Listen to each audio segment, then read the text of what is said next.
Shalom saudaraku semua, dimanapun saudara berada, kita akan mulai ibadah ini. Haleluya Yesus, terima kasih Tuhan.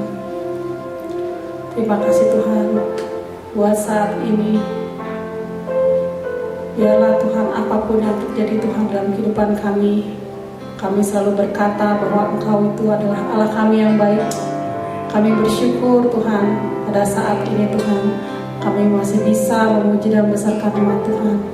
Biarlah Tuhan Engkau yang memimpin setiap ibadah kami dari awal, pertengahan hingga akhirnya ke dalam tangan-Mu saja Tuhan. Kami siap Tuhan untuk memuji dan membesarkan nama Tuhan. Dalam nama Tuhan Yesus Kristus. Haleluya. Amin.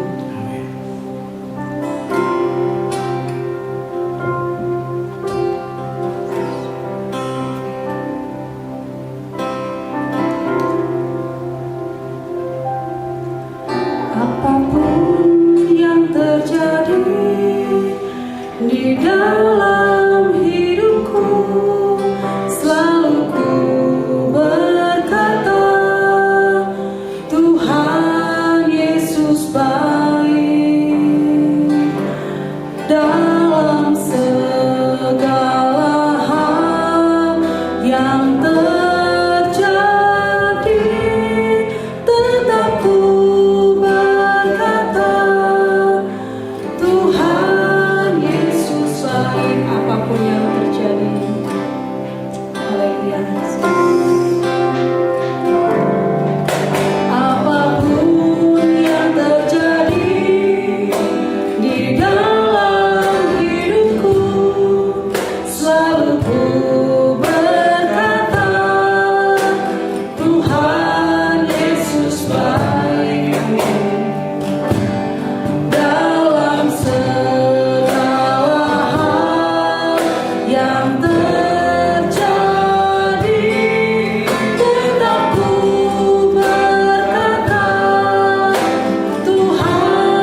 biarlah dimanapun kita berada, kita selalu menyembah Tuhan. Puji Tuhan, kita akan menaikkan pujian kita. Kita harus percaya karena Tuhan adalah kekuatan dan mazmur kita. Dia gunung batu dan keselamatan kita. Amin.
Kita harus selalu bersyukur.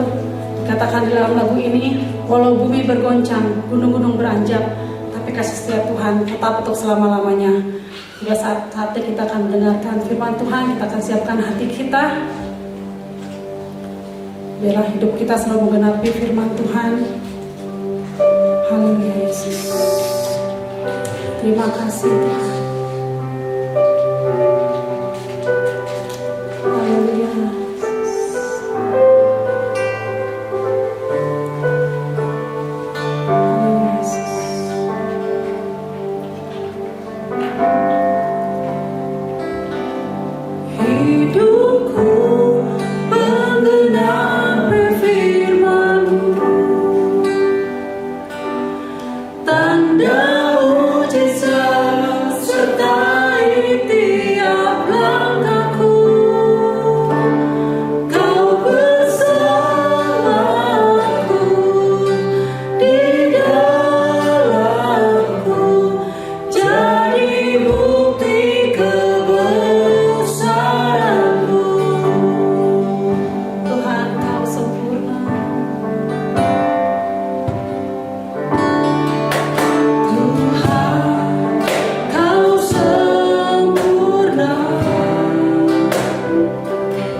Puji Tuhan, pada saat ini kita akan baca ayat mingguan kita dalam Yesaya 41 ayat 10. Saya akan bacakan terlebih dahulu Yesaya 41 ayat 10.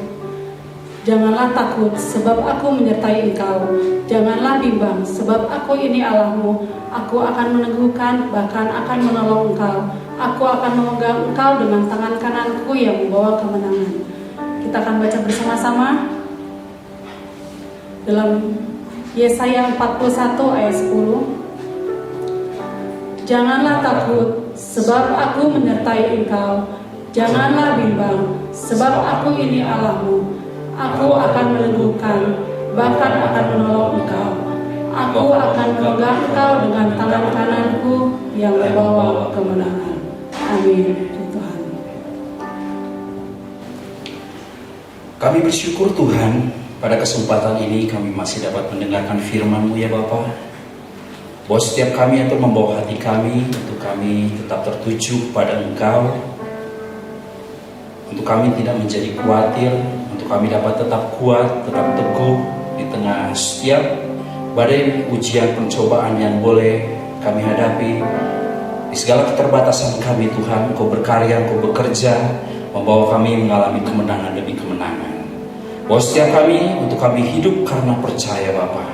Bahwa setiap kami untuk kami hidup karena kami percaya akan kebenaran firman-Mu itu nyata dalam setiap hidup kami Bapa.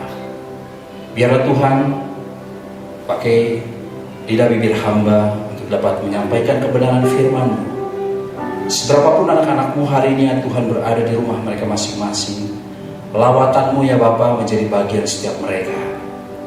Kuasa-Mu tidak terbatas ya Tuhan oleh ruang dan waktu.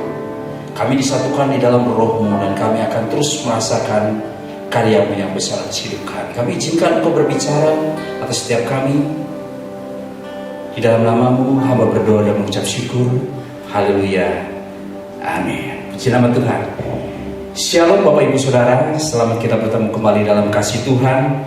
Satu hal yang boleh saya syukuri bahwa hari ini saya dapat kembali berdiri hanya karena kasih karunia Tuhan. Beberapa waktu ke belakang selama 2 minggu saya mengalami sakit, dan Tuhan begitu luar biasa berkarya dalam kehidupan saya. Bagaimana Dia bisa memulihkan, menyembuhkan saya dari sakit penyakit. Hal yang paling dirasakan oleh saya adalah bagaimana setiap kita hari-hari ini harus bisa menang di dalam hal kekhawatiran kita. Minggu lalu kita bersama-sama mendengarkan firman Tuhan, bagaimana setiap kita bisa mengalahkan ketakutan. Ketakutan demi ketakutan itu sering terjadi dalam kehidupan orang percaya. Tapi jangan sampai setiap kehidupan kita diintimidasi oleh ketakutan. Kita harus bisa menang dalam ketakutan kita. Oleh karena itu, pada saat ini saya akan membawakan firman Tuhan dengan sebuah judul, Live by Faith. Bagaimana setiap kita hidup karena percaya. Oleh karena itu kita akan sama-sama baca dulu di dalam 2 Korintus 5 ayat yang ke-7. Sekali lagi 2 Korintus pasal yang ke-5. 2 Korintus pasal yang ke-5 ayat yang ke-7. Saya akan bacakan bagi Bapak Ibu Saudara. Sebab hidup kami ini adalah hidup karena percaya, bukan karena melihat. Sekali lagi saya bacakan. Sebab hidup kami ini adalah hidup karena percaya, bukan karena melihat. Amin. Puji nama Tuhan. Kita boleh melihat bahwa firman Tuhan dengan jelas mengatakan bahwa sebab hidup kami ini adalah hidup karena percaya, bukan karena melihat. Dan ini adalah satu teladan atau satu pelajaran yang diajarkan oleh Rasul Paulus pada setiap kita. Bagaimana setiap kita hari ini hidup karena percaya. Selama 2 bulan ke depan, kita akan berbicara tentang bagaimana setiap kita hidup sebagai tawanan roh. Wow, inilah sebuah hal yang begitu luar biasa. Ketika saya mempelajari hidup Paulus, bagaimana Paulus bisa berkata bahwa dia hidup di dalam tawanan roh. Nanti selama 2 bulan ke depan, kita akan terus pelajari tentang hal ini. Bagaimana setiap kita orang percaya, kita harus yakin bahwa kita hari ini sebagai tawanan roh, dan kita tidak akan bisa berbuat apa-apa ketika Tuhan mau membawa kita untuk melakukan satu hal dalam setiap kehidupan kita. Tapi kembali kepada kebenaran firman Tuhan, 2 Korintus 5 ayat 7 mengatakan bahwa sebab hidup kami ini adalah hidup karena percaya, bukan karena melihat. Dan ketika kita membaca firman Tuhan, ketika kita membuka Alkitab kita tidak melihat sosok Yesus. Tapi hari ini kita diajak bagaimana setiap kita percaya tanpa kita melihat Yesus. Itu yang harus terjadi dalam setiap kehidupan orang percaya. Karena firman Tuhan harusnya membawa damai sejahtera bagi setiap orang percaya. Yang setuju boleh katakan amin. Ya, sekali lagi saya katakan bahwa firman Tuhan atau Alkitab yang kita baca itu seharusnya membawa setiap kita ada di dalam damai sejahtera. Bagaimana setiap kita diajarkan melalui firman Tuhan untuk kita tidak menjadi khawatir. Dan hari-hari ini kita boleh merasakan banyak sekali orang dalam hidup dalam kekhawatiran. Bahkan saya pribadi ketika saya mengalami sakit penyakit, saya ada di dalam kekhawatiran yang begitu sangat. Saya mau saksikan bagaimana saya boleh menang di dalam sakit penyakit saya. 2 minggu lalu saya masih membawakan firman Tuhan dengan kondisi badan sebetulnya yang sudah mulai drop. Tapi saya masih membawakan firman Tuhan, dan ketika saya pulang saya masih memaksakan dengan segala aktivitas kehidupan saya, dengan segala tugas-tugas saya. Sampai akhirnya badan saya sudah tidak bisa diajak kompromi. Saya mulai lemah. Saya mulai mengalami badan saya itu drop. Saya merasakan bahwa seluruh sendi badan saya itu sakit. Tulang belakang saya sakit. Ketika saya tarik nafas, ada otot belakang yang tertarik. Dan saya tidak bisa bangun. Istri saya harus angkat saya untuk bisa saya bangun. Duduk saya nggak kuat. Tulang-tulang saya semua rasa sakit. Berjalan pun saya merasa sakit. Sampai akhirnya saya coba ambil sebuah alat urut. Saya taruh di punggung saya. Dan setelah saya melakukan terapi itu, badan saya tidak menjadi lebih baik. Badan saya semakin sakit dan saya mengalami badan saya semakin drop. Saya nggak kuat lagi berdiri, saya harus dipapah dan saya hanya bisa tertidur. Akhirnya saya mulai merasakan demam. Saya merasakan demam yang begitu sangat. Akhirnya saya mulai ambil termometer, saya mulai tem badan saya dan saya lihat suhunya itu 39,2. Saya menggigil. Saya pakai baju rangkap-rangkap. Dari mulai pakai kaos dalam, kaos luar, pakai sweater, pakai kaos kaki, saya pakai selimut. Itu tidak bisa membuat saya tidak menggigil. Saya terus menggigil. Badan saya begitu panas. Dan saya hanya bisa tidur dan tidur. Istri saya sempat syok dengan kondisi saya karena saya itu orang yang jarang sakit. Tiba-tiba saya sakit sedemikian parah. Tiba-tiba saya nggak bisa berbuat apa-apa. Saya hanya dilayani, kasih minum, dikasih makan, dan seperti itu. Saya sudah mulai coba obat. Mulai obat sakit sendi, obat penurun panas. Itu tidak sama sekali menghilangkan demam yang saya rasakan. Selama beberapa hari saya terus mengalami demam yang begitu tinggi. Saya merasakan bahwa badan saya itu betul-betul sudah nggak bisa lagi kompromi. Kondisi yang ada itu membuat saya menjadi khawatir. Saya khawatir bukan tentang apa yang terjadi buat hidup saya, tapi saya khawatir dengan lingkungan yang ada. Saya mulai khawatir dengan keadaan istri saya. Saya mulai khawatir dengan anak-anak saya. Saya khawatir dengan lingkungan yang ada. Ketika seseorang mengalami sakit demam, itu mereka langsung mencurigai dengan sakit COVID-19 ini ya, virus corona ini. Saya menjadi khawatir. Saya khawatir dengan jemaat, saya khawatir dengan keluarga, saya khawatir dengan lingkungan. Rasa khawatir itu yang akhirnya membuat saya semakin drop. Sampai akhirnya saya berdoa kepada Tuhan begini, Tuhan tolong, Tuhan tolong, pulihkan saya Tuhan, pulihkan saya. Lepaskan saya dari demam ini Tuhan, supaya saya bisa berbaur, supaya saya bisa berinteraksi dengan banyak orang. Tapi itu tidak berubah. Itu tidak berubah. Sampai akhirnya satu malam saya dibawa ke klinik dekat rumah. Dan akhirnya saya mulai diperiksa. Dan dokter nyatakan bahwa saya ada mengalami infeksi di saluran pernafasan. Dan saya pulang dengan membawa 5 macam obat. Saya jarang minum obat karena saya jarang sakit. Saya minum obat dan saya muntah-muntah. Tunggu berapa lama akhirnya saya mulai minum lagi. Tapi panas itu tidak berangsur turun, tetap demam. Sampai akhirnya saya merasakan ada sedikit penurunan di angka 38 derajat.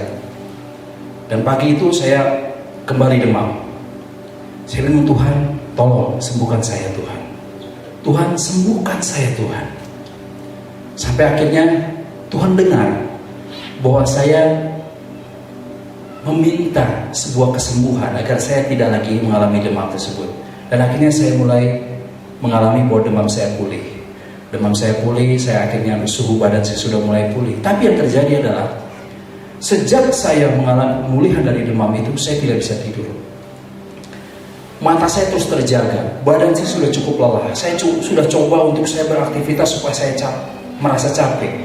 Saya tidak juga bisa tidur. Selama 3 hari 3 malam saya tidak bisa tidur. Sedetik pun saya tidak bisa tidur.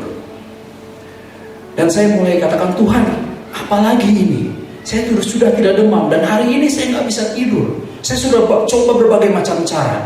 Orang katakan ketika baca firman Tuhan itu adalah obat tidur yang terbaik. Saya baca sampai 12 pasal, saya tidak bisa tidur. Saya dengarkan khotbah, saya tidak bisa tidur. Saya mulai mendengarkan lagu-lagu rohani, saya tetap tidak bisa tidur. Dan saya katakan, Tuhan, saya lelah. Saya lelah, Tuhan. Dan itu sama sekali tidak mengalami perubahan apapun. Saya betul-betul merasakan bahwa hidup saya itu gak bisa apa-apa.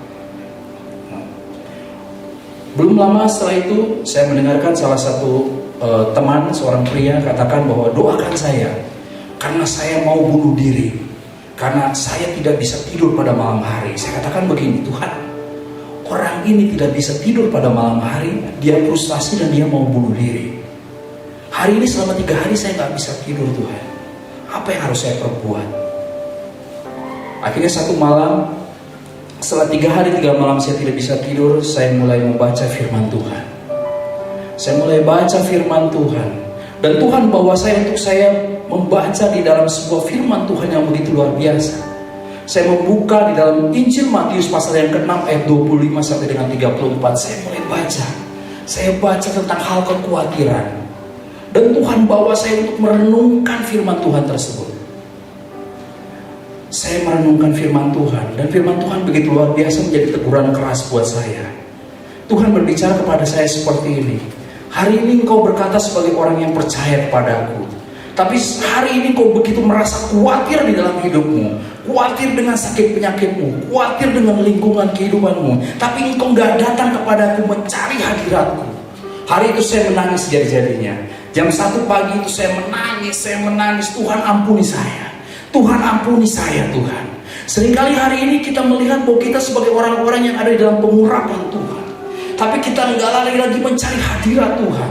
Bagaimana hadirat Tuhan itu menjadi suatu hal yang sangat penting bagi setiap kehidupan orang percaya. Saya membaca tentang hal kekuatan ini mulai ayat demi ayat. Tuhan katakan bahwa karena itu aku berkata kepadamu, janganlah kamu khawatir akan hidupmu, akan apa yang hendak kamu makan atau minum, dan janganlah kamu khawatir akan tubuhmu, akan apa yang hendak kamu pakai. Bukankah hidup itu lebih penting daripada makanan, dan tubuh itu lebih penting daripada pakaian? Saya menangis, Tuhan. Ampuni aku, Tuhan. Ampuni aku, Tuhan. Dan hari itu saya menangis. Saya ambil gitar dan saya mulai menyanyi. Saya katakan, ku tidak takut, sebab kau besertaku.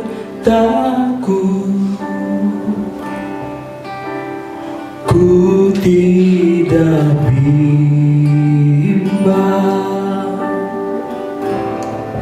sebab Engkau Allahku.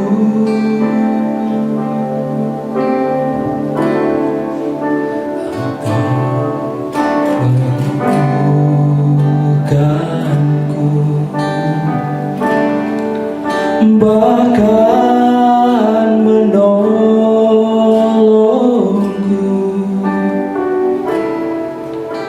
Engkau batu karangku. Yesus Tuhan.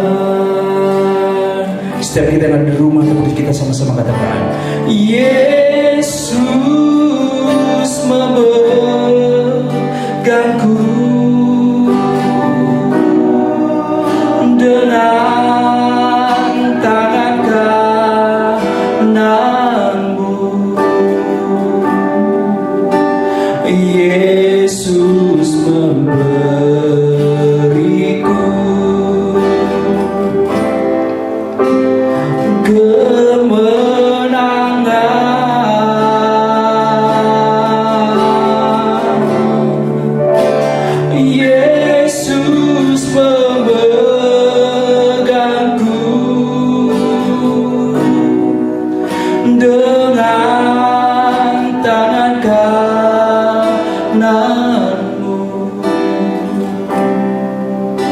Yesus memberiku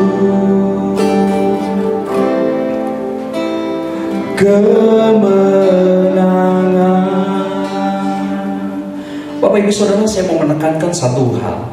Pujian ini berasal dari Yesaya 41 ayat 10 yang tadi menjadi ayat kebenaran firman Tuhan mingguan kita. Janganlah takut sebab aku menyertai engkau. Janganlah bimbang sebab aku ini Allahmu. Aku akan meneguhkan, bahkan akan menolong engkau. Aku akan memegang engkau dengan tangan kananku yang membawa kemenangan. Bapak Ibu Saudara, ketika saya merenungkan firman Tuhan, ketika saya merenungkan pujian ini, ada satu pengalaman rohani yang Tuhan bawa pada pagi itu.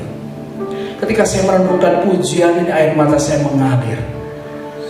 Dan saya merasakan bahwa Tuhan hadir di tengah-tengah saya. Saya merasakan bahwa tempat sandaran saya itu seperti ada yang duduk. Saya membuka mata saya mulai melihat ke kiri dan ke kanan. Tidak ada seorang pun yang ada bersama dengan saya. Saya mulai sedikit melirik ke kamar dan saya lihat istri saya tertidur pulas. Saya mulai melirik ke kamar anak saya tertidur pulas. Dan saya rasakan hadirat Tuhan begitu kuat. Saya merasakan bahwa bangku sebelah kanan saya itu ada satu pribadi yang sedang duduk di situ. Dan saya mulai menyembah dan terus menyembah pujian ini. Saya mau katakan kepada saudara, firman Tuhan mengatakan bahwa Yesus memegang dengan tangan kanannya. Yesus ada di sebelah kanan kita. Saya memberikan sebuah contoh. Saya undang istri saya untuk tampil ke depan. Saya memberikan sebuah pengalaman yang saya rasakan bersama dengan Tuhan. Tuhan katakan bahwa aku ada di kananmu. Aku ada di kananmu. Dan aku memegang engkau dengan tangan kananmu. Saya mulai merenungkan kebenaran firman Tuhan ini. Seharusnya Bapak Ibu Saudara, yang dilakukan adalah memegang dengan tangan kiri, memegang tangan kanan dengan tangan kiri. Tapi firman Tuhan dengan jelas mengatakan bahwa Yesus memegang dengan tangan kanannya. Dan saya mulai merenungkan tentang kebenaran firman Tuhan ini. Dan saya dibawa pengalaman bersama dengan Tuhan. Bagaimana Tuhan hari itu mengatakan seperti ini, bahwa aku memegang engkau dengan tangan kananku. Posisi Yesus itu ada tepat memeluk saya. Dan saya boleh merasakan kehangatan itu. Saya merasakan kehangatan itu. Bahwa ketika Tuhan memegang kita dengan tangan kanannya, Dia memeluk kita. Dia merangkul kita. Dia memberikan kehangatan kepada kita. Dan Dia katakan, jangan kamu khawatir.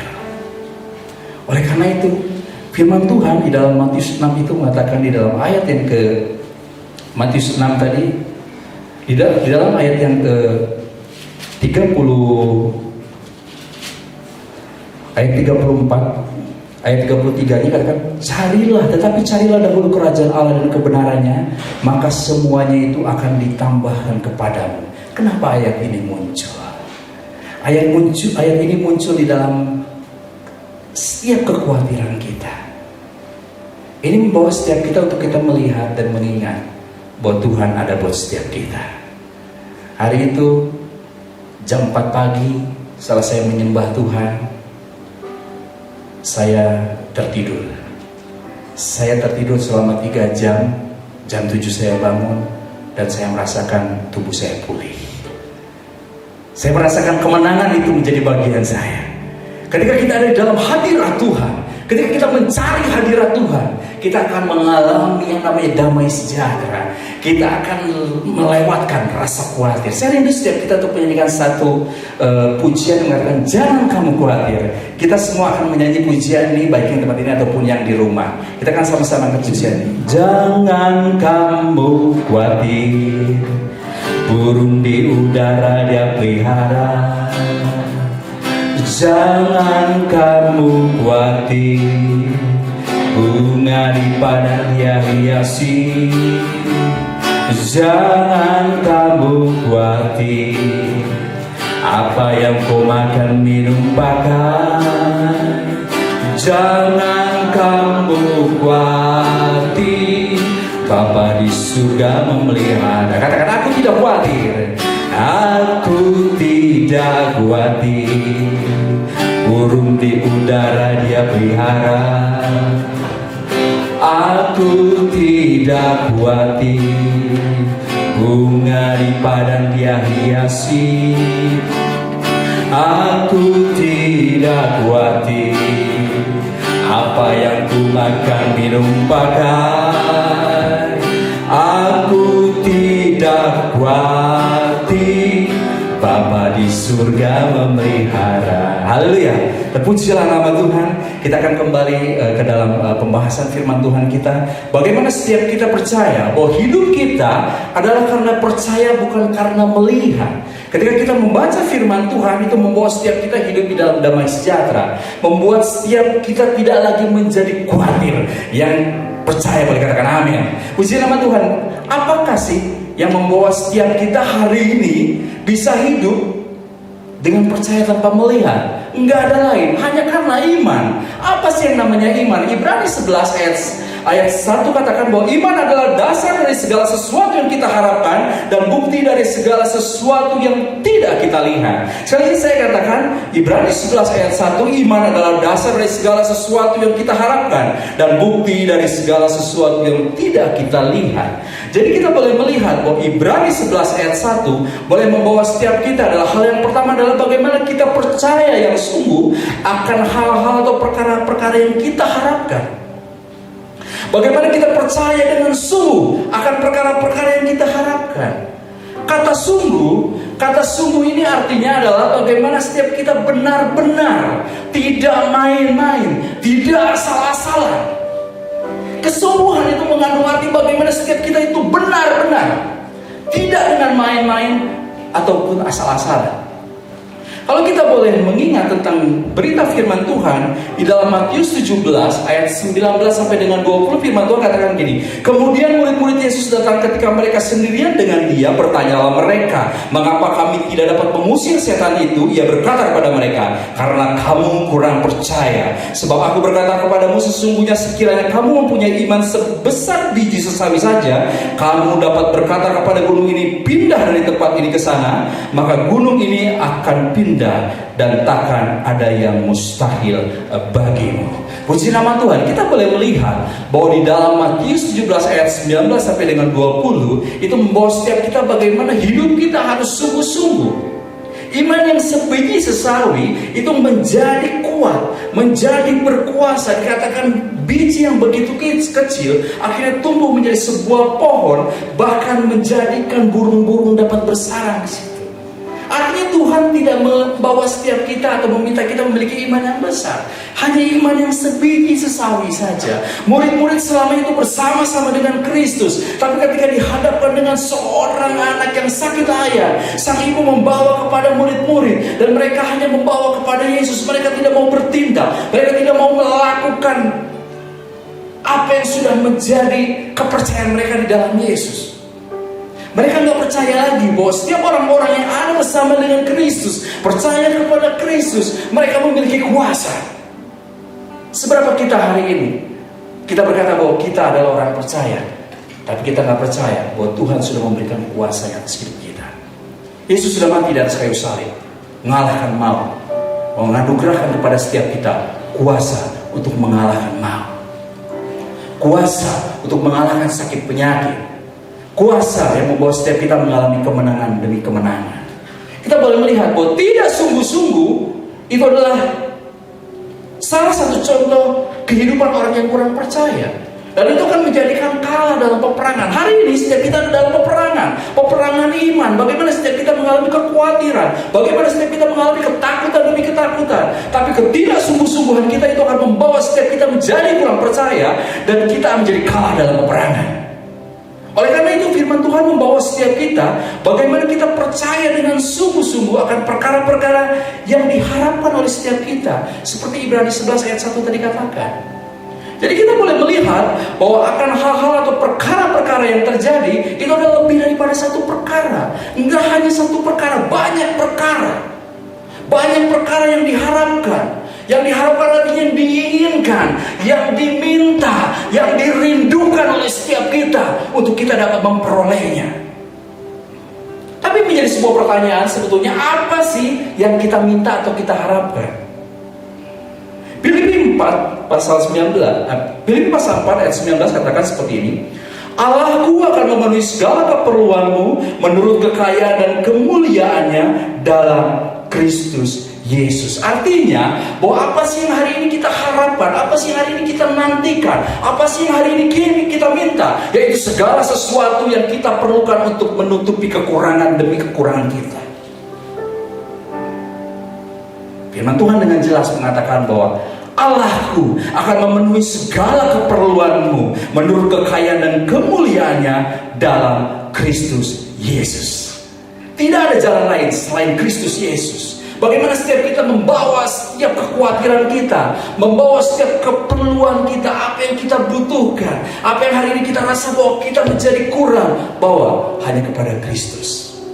Karena Yesus yang akan memenuhi setiap kebutuhan dan keperluan kita. Puji nama Tuhan. Kita akan melihat mengapa sih kita harus berharap. Mengapa kita harus berharap? Karena memang ada janji Yesus, ada janji Tuhan. Matius 7 ayat 7 katakan, mintalah maka kamu diberikan kepadamu, carilah maka kamu akan mendapatkan, ketoklah maka pintu akan dibukakan bagimu. Katakan amin. Mengapa kita harus berharap? Karena memang ada janji Tuhan bagi setiap kehidupan kita orang percaya. Bagaimana ketika kita meminta, maka itu akan diberikan. Bagaimana ketika kita mencari, kita akan mendapatkan. Bagaimana ketika kita mengetuk pintu, maka pintu itu akan dibukakan. Dan ketika Tuhan yang sudah membukakan, tidak ada satu orang pun yang dapat menutupnya.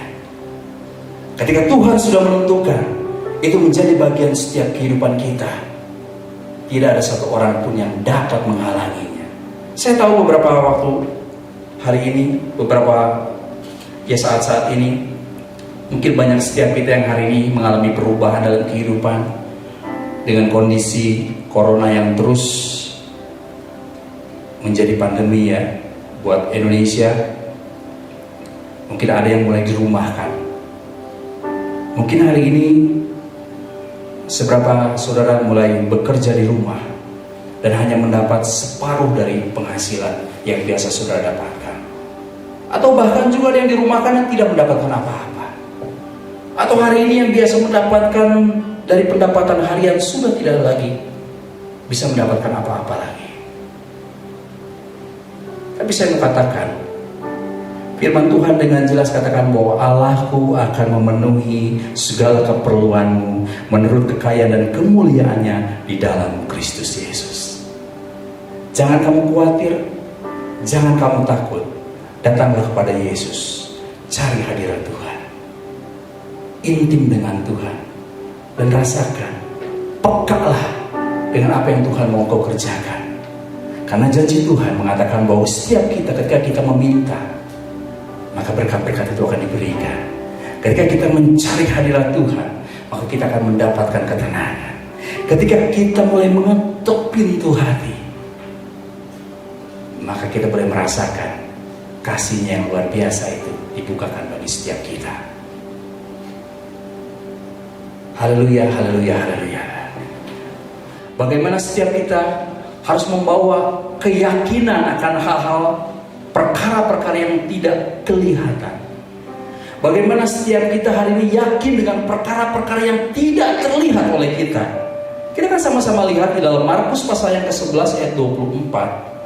Firman Tuhan katakan seperti ini, karena itu aku berkata kepadamu, apa saja yang kamu minta dan doakan, percayalah bahwa kamu telah menerimanya, maka hal itu akan diberikan kepadamu. Yang percaya katakan amin. Ini firman Tuhan dengan jelas mengatakan bagaimana setiap kita hari ini harus bertindak seolah-olah kita sudah mendapatkan apa yang kita minta. Bagaimana setiap kita hari ini berdoa, bersyukur, terima kasih Tuhan buat berkat-Mu yang melimpah buat setiap kehidupan kita. Pada hari ini kita hanya makan mungkin nasi dengan garam. Tapi bagaimana setiap kita percaya bahwa itu adalah salah satu bentuk penyertaan Tuhan yang sempurna dalam setiap kehidupan kita. Bagaimana setiap kita percaya dan kita perlu melakukan segala sesuatu dalam setiap kehidupan kita, yaitu mempraktikkan firman. Bagaimana kita beriman. Roma 10 ayat 8 katakan bahwa tetapi apakah katanya, Ini firman itu dekat kepadamu, yakni dalam mulutmu dan di dalam hatimu. Itulah firman iman yang kami beritakan. Haleluya, puji nama Tuhan. Bagaimana setiap kita hari ini memperkatakan firman iman dalam setiap kehidupan kita. Bagaimana kita tidak menjadi terpuruk dengan kondisi yang ada. Bagaimana setiap kita hari ini berjuang. Bagaimana hari ini kita berlomba. Bagaimana setiap kita hari ini berperang dengan kondisi yang ada. Bagaimana kita hari ini mempraktekkan firman iman dalam setiap kehidupan kita. Kita berkata dengan iman yang besar dalam setiap kehidupan kita. Firman Tuhan katakan dengan iman yang sebiji sesawi kita bisa memindahkan gunung. Artinya segala sesuatu yang tidak mungkin terjadi dalam setiap kehidupan kita, ketika kita fokus dengan Tuhan, itu akan membawa setiap kita mengalami kemenangan. 2 bulan ke depan kita akan sama-sama terus menggali kebenaran firman Tuhan. Bagaimana setiap orang yang percaya, dia katakan bahwa aku siap menjadi tawanan roh. Dan ini begitu dahsyat, luar biasa. Puji nama Tuhan. Kita akan melihat bagaimana kita melakukan tindakan iman dalam setiap kehidupan kita. Bagaimana kita boleh melihat satu gambaran cerita dalam firman Tuhan. Keluaran 14 ayat 16 katakan, dan engkau angkatlah tongkatmu dan ulurkanlah tanganmu ke atas laut dan belahlah airnya, sehingga orang Israel akan berjalan tengah-tengah laut di tempat kering. Bagaimana kita boleh melihat iman Musa ditantang. Dan kita boleh melihat di ayat 21. Di ayat 21 dikatakan bahwa lalu Musa mengulurkan tangannya ke atas laut, dan semalam-malaman itu Tuhan menguakkan air laut dengan perantaraan angin timur yang keras, membuat laut itu menjadi tanah kering, maka terbelahlah air itu. Ada sebuah tindakan dilakukan oleh Musa, mengulurkan tangan ke atas air laut. Ketika Musa mendengarkan firman Tuhan tapi tidak mau bertindak, maka hal itu tidak akan terjadi. Bagaimana setiap kita hari ini dibawa untuk kita mempraktekkan firman iman kita. Seperti halnya Musa. Ketika Musa mendapatkan firman Tuhan, angkat tongkatmu, belahlah laut itu. Ketika Musa mulai sangsi dengan Tuhan, dia tidak akan pernah mendapatkan pengalaman iman itu. Dan bagaimana Musa bisa melakukannya? Karena dia intim dengan Tuhan. Kita juga melihat satu cerita lain dari kehidupan Yosua. Bagaimana firman Tuhan berbicara kepada Yosua di dalam Yosua pasal 6 ayat yang ketiga. Haruslah kamu mengelilingi kota itu, yakni semua prajurit harus mengedari kota itu sekali saja. Demikianlah harus engkau perbuat 6 hari lamanya. Dan ini firman Tuhan yang datang kepada Yosua. Ayat yang 7 mencatat begini, dan kepada bangsa itu dikatakan, majulah, kelilingilah kota itu, dan orang-orang bersenjata harus berjalan di depan tabut Tuhan. Dan bagaimana kita boleh melihat mujizat itu terjadi? Bagaimana akhirnya Yosua betul-betul mendengarkan tentang perintah Tuhan dalam hidupnya. Kita bersyukur, kita berterima kasih kepada Tuhan yang hidup, Allah yang sudah bangkit.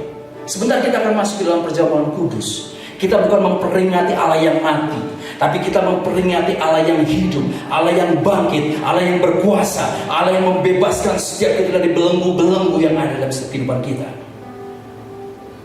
Hanya satu hal, bagaimana setiap kita hari ini mau maju berperang. Bagaimana setiap kita yang hari ini mau mempraktekkan tentang firman iman itu dalam setiap kehidupan kita. Kapan sih iman itu menjadi terasa lemah dalam setiap kehidupan orang percaya? Saat dalam penderitaan, saat dalam problema kehidupan. Kenapa? Iblis tidak mau tinggal diam. Iblis datang menawarkan jalan keluar. Ketika kita dalam kondisi yang terjepit, ketika kita dalam kondisi yang tidak menentu, iblis mempergunakan hal itu, melihat celah yang ada dalam setiap kehidupan orang-orang percaya yang mulai goyah di dalam kehidupannya, dan dia menawarkan jalan keluar. Dia menawarkan jalan keluar bagi setiap kita.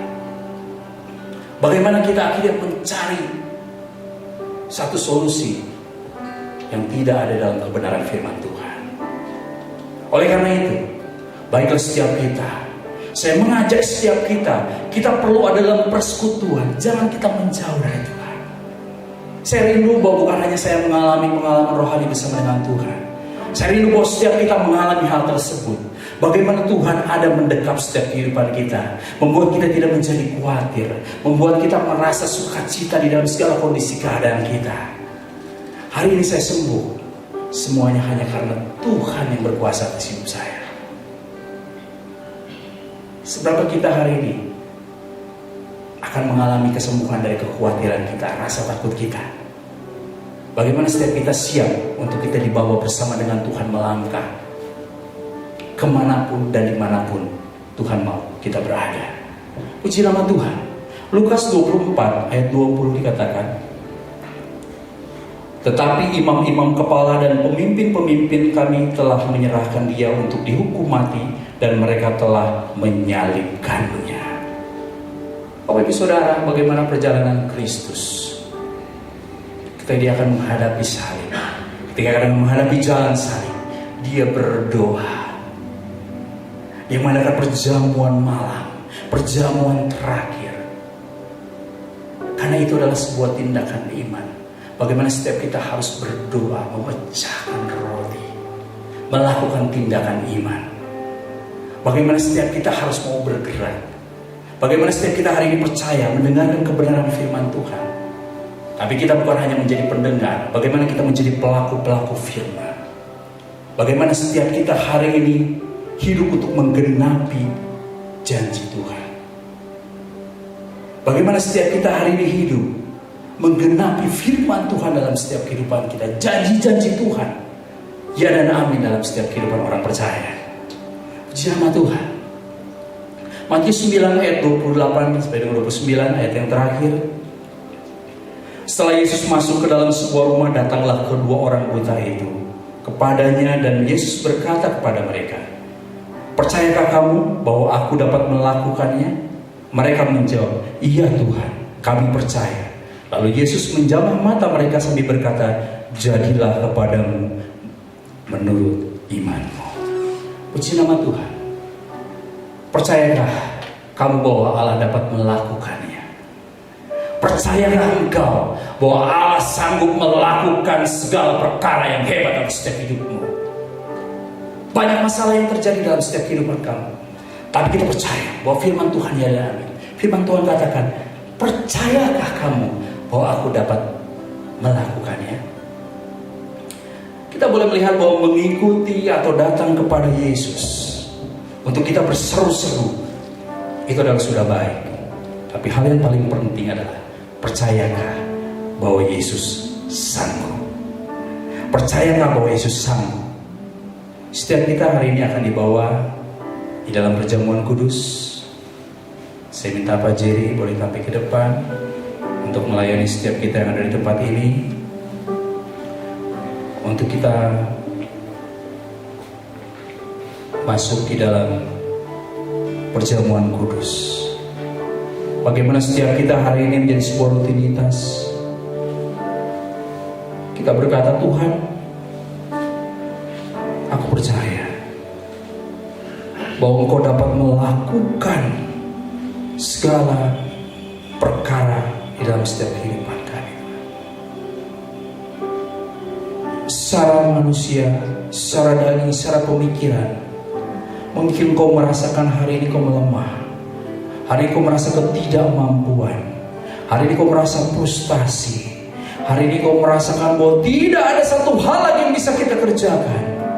Tapi firman Tuhan mengatakan bahwa percayakah kamu bahwa aku dapat melakukannya?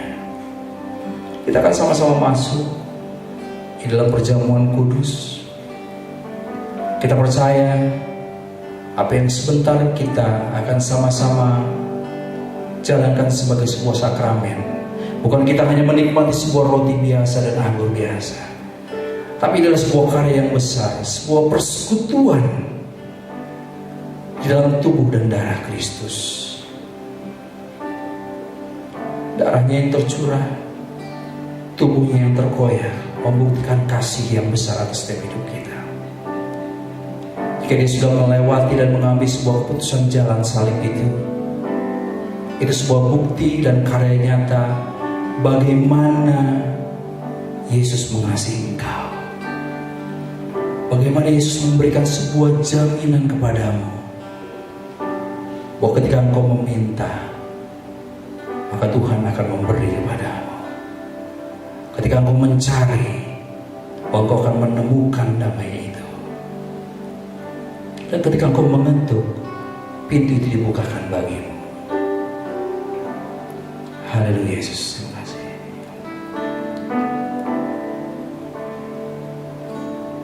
Hidupku menggenapi firman-Mu, tanda mujizat sertai setiap langkahku. Kau bersamaku di dalamku, jadi bukti kebesaran-Mu. Hidupku menggenapi firman-Mu, tanda mujizat sertai tiap langkahku. Kau bersamaku di dalamku, jadi bukti kebesaran-Mu. Hidupku menggenapi firman-Mu, tanda mujizat sertai tiap langkahku. Kau bersamaku di dalamku, jadi bukti kebesaran-Mu. Sekali lagi katakan, hidupku menggenapi firman-Mu, tanda mujizat sertai tiap langkahku. Engkau bersamaku di dalamku, jadi bukti kebesaran-Mu. Kami percaya Tuhan, bahwa hidup kami ya Tuhan menggenapi ya Tuhan kebenaran firman-Mu ya Tuhan. Kami percaya Tuhan, bahwa Engkau bersama-sama dengan kami. Kami berjalan, kami melangkah bersama dengan Engkau, dan tanda mujizat menyertai setiap kehidupan kami Tuhan. Terima kasih Bapak, terima kasih. Haleluya. Terima kasih Tuhan. Terima kasih Tuhan. Kita sama-sama mendengarkan firman Tuhan. Sebab apa yang telah kuteruskan kepadamu telah aku terima dari Tuhan, yaitu bahwa Tuhan Yesus pada malam waktu Ia diserahkan mengambil roti, dan sesudah itu Ia mengucap syukur di atasnya, Ia memecah-mecahkannya dan berkata, inilah tubuhku yang diserahkan bagi kamu, perbuatlah ini menjadi peringatan akan aku. Demikian juga Ia mengambil cawan, sesudah makan Ia berkata, cawan ini adalah perjanjian baru yang dimeteraikan oleh darahku. Perbuatlah ini setiap kali kamu meminumnya, menjadi peringatan akan aku. Sebab setiap kali kamu makan roti dan minum cawan ini, kamu memberitakan kematian Tuhan sampai Ia datang. Kita akan sama-sama angkat roti lebih tinggi dari kepala kita, tanda kita menjunjung tinggi pengorbanan Kristus. Karena kita menghormati, menghargai tubuhnya yang tergoyah, tubuhnya yang menjadi hancur, dan tetap di dalam kesetiaan untuk membawa engkau mengalami kemenangan. Dan ketika mereka sedang makan, Yesus mengambil roti, mengucap berkat, memecah-mecahkannya, lalu memberikan kepada murid-muridnya dan berkata, ambillah, makanlah, inilah tubuhku. Bukankah roti yang kita pecah-pecahkan adalah persekutuan dengan tubuh Kristus? Haleluya. Bahkan di dalam nama Tuhan Yesus.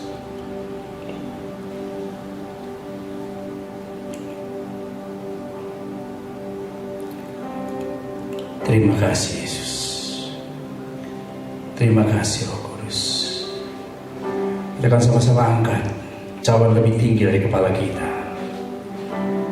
Tanda bukti kita menjunjung tinggi pengorbanannya, darahnya yang tercurah, menghapuskan setiap dosa-dosa kita, memberikan setiap kita kemenangan, memberikan setiap kita kelepasan, melepaskan kita dari setiap belenggu-belenggu.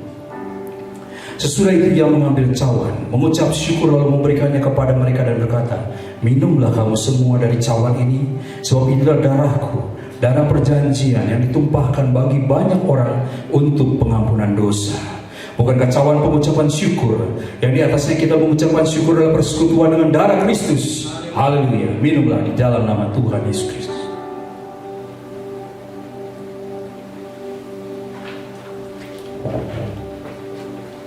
Kami bersyukur Tuhan. Kami berterima kasih Bapa buat setiap kesempatan di dalam persekutuan tubuh dan darah-Mu ya Bapa.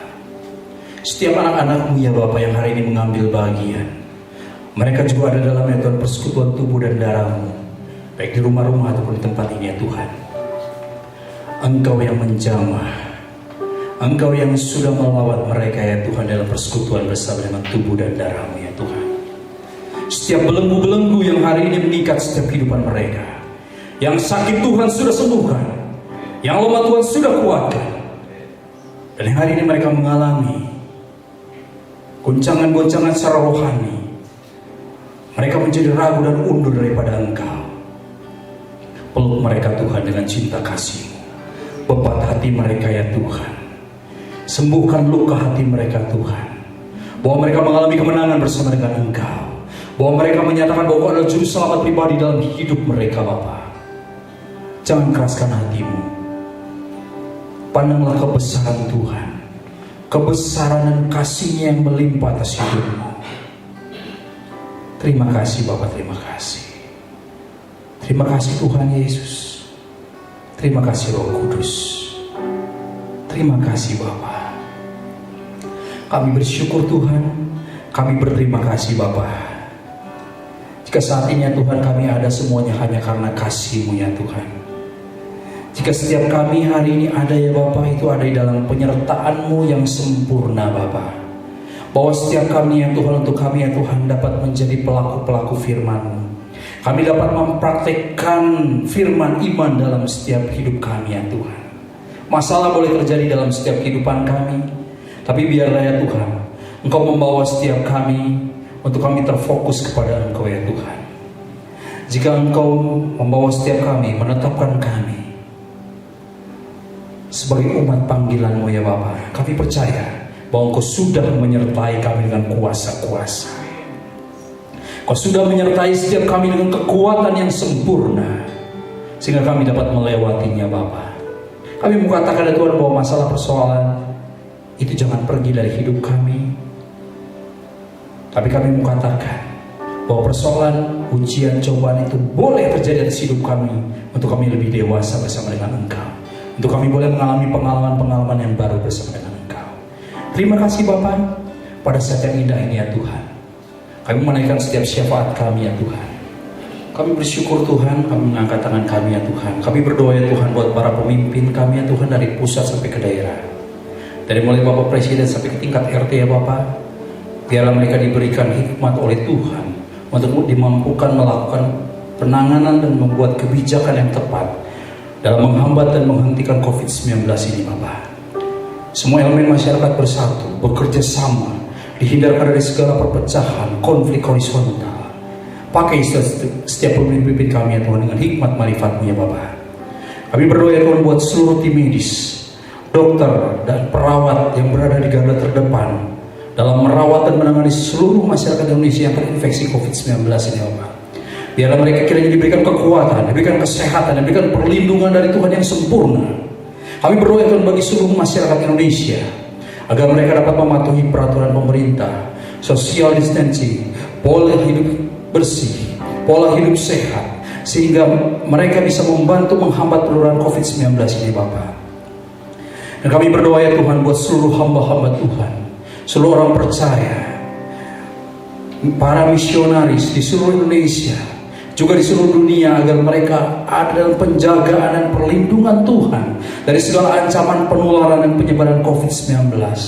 Bahwa mereka ya Tuhan dengan sukacita yang melimpah di hidup mereka melakukan bagian mereka untuk berdoa, untuk mengabarkan kebenaran firman-Mu ya Tuhan, memberitakan Injil-Mu ya Tuhan, memperluas kerajaan-Mu ya Bapa. Terima kasih Bapa, terima kasih. Kami berdoa ya Tuhan buat sinode kami ya Tuhan, Gereja Beta Tabernakel ya Tuhan. Pakai sinode kami menjadi gereja atau sinode yang boleh mempersatukan gereja-gereja yang terpecah belah, mempersatukan setiap gereja-gereja yang hari ini ya Tuhan mulai menonjolkan ya Tuhan kepentingan masing-masing. Biar setiap kami boleh bersatu, gereja-gereja bersatu untuk berdoa, mengangkat tangan bagi bangsa negara kami Republik Indonesia. Terima kasih Bapak, terima kasih. Hamba berdoa ya Tuhan buat seluruh sidang jemaat Gereja Beta Tabernakel. Kami berdoa ya Tuhan buat para orang tua kami. Kami berdoa ya Tuhan buat Ibu Siti Maria. Kami berdoa buat Bapak Haryono. Kami berdoa buat Ibu Natalia. Kami berdoa ya Tuhan buat Oma Losung. Biar ya Tuhan Kau bawa mereka mengalami sukacita yang besar-besar dengan Engkau. Kekuatan yang sempurna, kesehatan yang sempurna menjadi bagian mereka ya Tuhan. Dijauhkan, diluputkan ya Tuhan dari kuasa sakit penyakit yang mencoba mengintimidasi tubuh mereka ya Tuhan. Kami berdoa ya Tuhan buat seluruh ya Tuhan sidang jemaat-Mu ya Tuhan, dimanapun mereka berada, di rumah-rumah yang hari ini mereka juga terhubung ya Tuhan di dalam ibadah online ya Tuhan, atau mereka yang hari ini tidak terhubung ya Tuhan di dalam ibadah kami. Bawa mereka ya Tuhan, lawat mereka ya Tuhan satu persatu dimanapun mereka berada ya Tuhan, dengan lawatan-Mu yang sempurna. Biar yang sakit Tuhan sembuhkan, yang lemah Tuhan kuatkan, dan mereka ya Tuhan yang hari ini ya Tuhan ada dalam kelemahan secara rohani, Tuhan kuatkan. Peluk mereka dengan cinta kasih-Mu Tuhan, bahwa mereka mengalami Engkau dan mereka nyatakan Engkau adalah juru selamat pribadi dalam hidup mereka ya Bapa. Kau sudah memberkati para pelayan-pelayan-Mu ya Tuhan yang ambil bagian pada saat ini ya Tuhan. Berkati di dalam seluruh aspek kehidupan mereka ya Tuhan. Pakai mereka terus ya Tuhan menjadi alat-Mu ya Tuhan. Pakai mereka menjadi tiang-tiang gereja-Mu yang kokoh ya Bapa.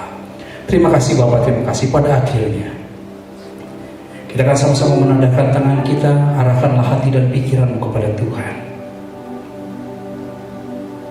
Kiranya kasih karunia Allah Bapa, di dalam kasih Tuhan Yesus Kristus, di dalam persekutuan Roh Kudus, menyertai memberkati engkau di dalam rumah tanggamu, di dalam keluargamu, di dalam usaha pekerjaanmu, memberkati buah kandunganmu, memberkati seluruh pergumulan kehidupanmu, memberkati area pendidikanmu, memberkati setiap hal yang hari ini kau bawa bersama dengan Tuhan. Kau akan mengalami kemenangan bersama dengan Tuhan.